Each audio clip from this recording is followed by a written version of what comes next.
spend a day out here in LA. Gangbanging was a motherfucker over here, you know, and carjacking and all that shit and everything, but just, it was a daily routine. What is California? What is the West Coast full of? What is a lot of these streets full of? Gangsters, killers, and dope dealers. This ain't New York, this is South Central. East Side, nigga.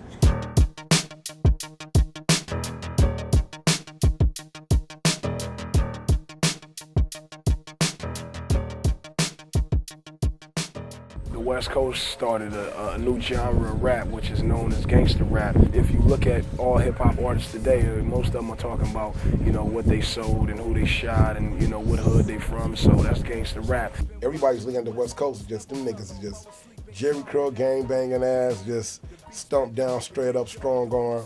We don't give a fuck. Niggas that rap. We don't respect the badge. We don't respect none of that shit. Somebody's getting shot, stabbed, and robbed. It's just, that's how it happens. Music was so vivid and so raw because it's the type of realities we deal with on a daily basis. It was raw, and it was real, and it was fresh, and it was exciting. I'm a product of my environment, and basically that was the voice of these records back in the day. I mean, you gotta say the right shit, you know what I mean? You gotta give them that feel of who you are and where you come from and, you know, the understanding on the West Coast. A lot of motherfuckers don't know about the West Coast.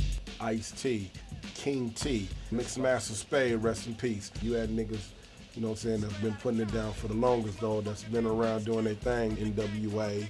You know, they was one of the first niggas to blow and shit like that. If we're gonna talk about CEOs of black-owned record labels, we definitely gonna have to take it right on back to Easy. This was a guy who was a small-time drug dealer in Compton, took his dope money and founded a record company that ultimately branded the biggest group in hip-hop history. The NWA sold 1 million records with no radio play, you know what I'm saying? Sold 1 million records before MTV, before Yo MTV Raps. When you see a guy come on stage, man, and he got a black hat on and the hat says nigga across it, and the motherfucker got a mink coat on, his name is Ice Cube with a Jerry curl.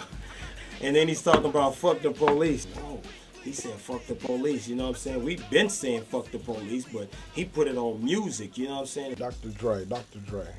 Oh, the Chronic, the album, man. That's a West Coast classic, man. The Chronic was the West Coast, man. The Chronic was the West Coast by itself. 1, 2, 3 until the 4, man. That whole shit was crazy, man. Y'all remember that shit? It seemed like it broke all that bullshit barrier where like people hate on them and it's because it's from over there.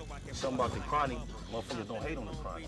With Biggie saying that he wrote a lot of his album to the Chronic, that right there is a humongous statement. Here's the king of New York writing a lot of his album to a West Coast album. That just says a lot about the West, you know what I mean? It says a lot about Death Row, and yeah, it says a lot about laying a foundation and blueprint that people follow today.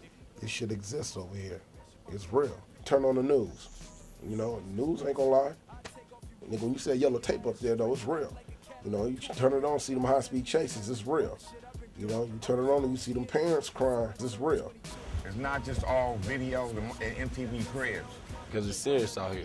You know what I'm saying? Niggas ain't playing. Everybody playing. Yeah, we playing for keeps. You know, you can call it violent. You can call it senseless violence. You can say that, you know, it's ignorance, it's whatever it is.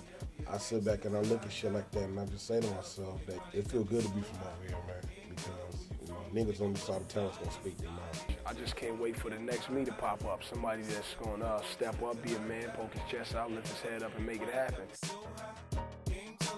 From nigga West Side.